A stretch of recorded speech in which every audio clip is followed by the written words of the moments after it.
Bonjour les amis, nous sommes dimanche, nous retrouvons donc l'évangile de Luc.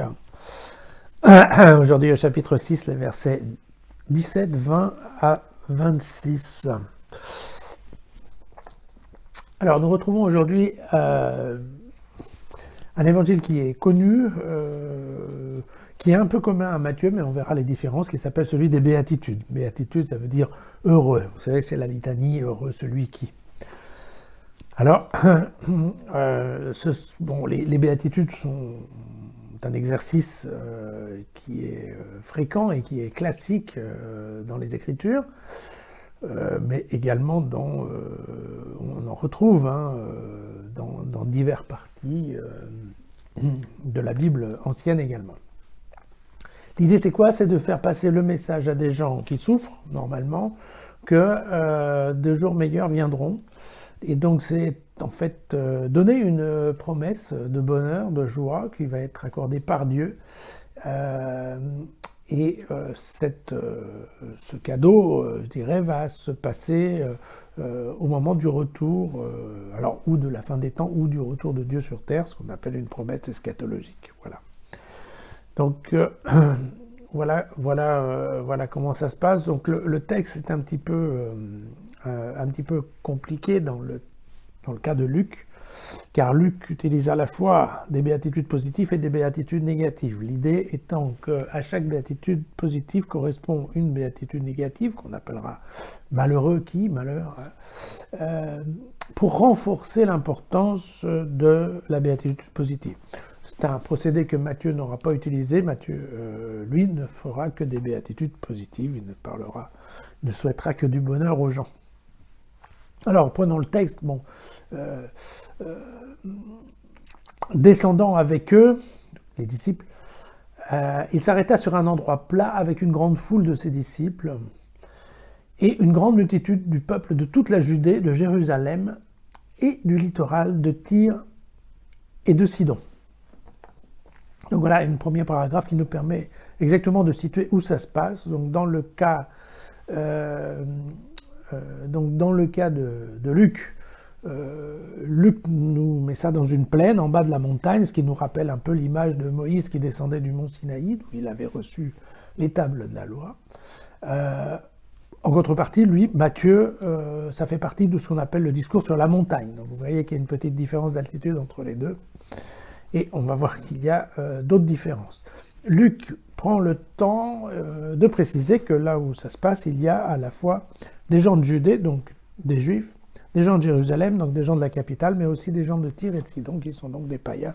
On retrouve là le profil de la communauté de Luc. Et puis nous allons donc commencer cette série de béatitudes positives et négatives. Et donc la première qui commence, c'est « Heureux vous les pauvres, le royaume de Dieu est à vous ». Et si nous allons 4 versets plus loin, nous avons « Mais malheureux vous, les riches, vous tenez votre consolation ». Et donc, c'est là le premier axe de réflexion de Luc est sur la partie de l'argent. Dans l'Ancien Testament, ce qu'on considérait comme étant le frein principal pour rencontrer Dieu, c'était la luxure. Dans le Nouveau Testament, c'est plutôt l'argent. Et c'est très prononcé dans le cas de Luc, qui vraiment insiste sur cette question de l'argent comme mur, comme frein pour rencontrer Dieu. Alors chez Matthieu, Matthieu n'a pas ce même problème parce que Matthieu, lui, son problème principal, c'est de dépasser la Torah pour arriver à une réflexion plus mûre. Et donc, lui, il ne veut pas trop fixer sur la question de l'argent. Qu'est-ce que dit Matthieu? Matthieu dit les pauvres d'esprit, ce qui permet de replacer un petit peu la notion de richesse et de pauvreté, non pas sur le portefeuille, mais sur les intentions. Puis Luc passe au deuxième axe qui serait « Heureux vous qui avez faim maintenant, vous serez rassasiés ». Auquel correspond « Malheureux vous qui êtes repus maintenant, vous aurez faim ». Puis nous passons à la tristesse « Heureux vous qui pleurez maintenant, vous rirez ». Auquel correspond Malheureux vous qui riez maintenant, vous serez dans le deuil et vous pleurerez. Et puis, la quatrième intention, elle est plus directionnée sur la communauté chrétienne. Heureux êtes-vous lorsque les hommes vous haïssent, lorsqu'ils vous rejettent et qu'ils vous insultent et proscrivent votre nom comme infâme à cause du Fils de l'homme. Réjouissez-vous ce jour-là et bondissez de joie, car voici votre récompense est grande dans le ciel. C'est en effet de la même manière que leur Père traitait les prophètes. Et puis, le négatif, un peu après.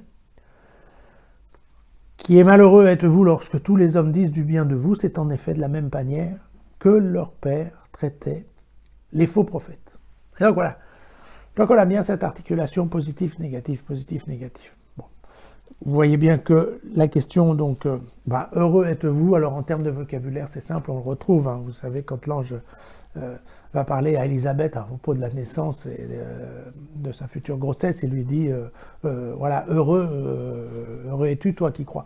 Voilà, et puis on a un peu aussi la même chose dans différents sujets. Heureux vous qui croyez sans avoir vu, ou bien voilà.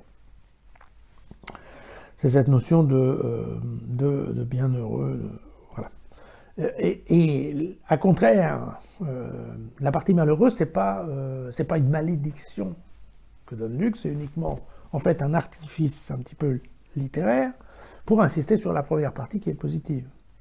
Il est évident que Luc ne lance pas un sort sur les riches, c'est pas ça la question. Et la question, clairement, elle est bien de dire, attention, les riches, bon, vous êtes riche, ça veut dire que vous êtes heureux, puisque vous êtes riche, vous êtes déjà bien. Bon. Mais peut-être que si vous êtes riche, c'est parce que vous n'avez pas assez partagé. Peut-être parce que vous êtes riche, c'est parce que je ne sais pas de quel moyen vous avez acquis le bien que vous avez, mais voilà. Et là, si c'était mal acquis, vous savez qu'un bien mal acquis ne profite jamais. Donc, demain, peut-être le réveil est difficile, et c'est un petit peu la même chose sur le bonheur. Aujourd'hui, vous riez, mais est-ce que vous riez parce que vous ne préoccupez pas des autres? Et donc, dans ce cas-là, ça va vous revenir dans les pattes. C'est un petit peu la même chose. Voilà. Aujourd'hui, vous avez faim. Demain, vous serez rassasié. Mais si aujourd'hui, vous êtes repu, ça veut dire que globalement, vous avez trop à manger. Si vous avez trop à manger, c'est parce que vous ne partagez pas assez. Si vous ne partagez pas assez, méfiez-vous, vous aurez un retour de bâton parce que l'enseignement de Dieu, c'est de partager sa nourriture. Et puis c'est la même chose, donc très clairement, vous qui êtes persécutés parce que vous êtes chrétien, eh bien vous inquiétez pas parce que ça demain, ça va aller beaucoup mieux. Et par contre, si vous faites partie de ces gens que tout le monde trouve génial, tout le monde trouve parfait, les gens boivent vos paroles, méfiez-vous parce que dans le temps, ils ont fait exactement la même chose avec des faux prophètes qui ensuite ont été complètement mis de côté, voire condamnés. Donc voilà, c'est bien. Donc cette articulation. Alors, ce qui se passe, c'est que donc comme c'est commun uniquement à Matthieu et à Luc, on pense que en fait les deux ont été chercher ça dans ce qu'on appelle la source Q. Vous savez, ces documents qui ont été retrouvés à Qumran, et que probablement Luc est resté plus proche, en effet, du document de la source Q que Matthieu. Pourquoi? Parce que c'est assez simple dans le cas de Luc, vous n'avez que 4 intentions. C'est évident que Matthieu, lui, il n'a pas mis de négatif, il a mis que du positif, mais par contre, il en a rajouté qui lui paraissait importante pour sa communauté. Donc on retrouve, lui, il a rajouté les doux, il a rajouté les miséricordieux, il a rajouté les cœurs purs. Il passe aussi des ouvriers de paix et bien entendu de ceux qui œuvrent pour la justice. Donc, vous voyez que probablement le texte le plus original, c'est celui de Luc, remanié d'une certaine manière par Matthieu. Je pense que la question est... pour simplifier cette idée, alors il y a une phrase un petit peu banale parce qu'elle a été un peu trop... communiqué, qui est de dire que le verbe être et le verbe avoir ne se conjuguent pas au même temps. Bon. Moi, je pense surtout c'est la question, c'est le message d'espoir, c'est le message effectivement courage, courage. À vous qui n'avez rien, parce que vous allez être récompensé. Et puis, qui va avec un message d'alerte, méfiez-vous, vous qui avez tout, eh bien, réfléchissez bien, essayez de regarder comment est-ce que vous l'avez eu, et qu'est-ce que vous en faites. D'accord? Parce que eh bien, la justice divine probablement arrive aussi. Voilà. N'oubliez pas de retrouver, relisez peut-être ce passage qui est important, que ce soit dans un évangile ou dans jésusfacile.com, et puis revoyez la vidéo si nécessaire, faites-la passer. On se retrouve demain.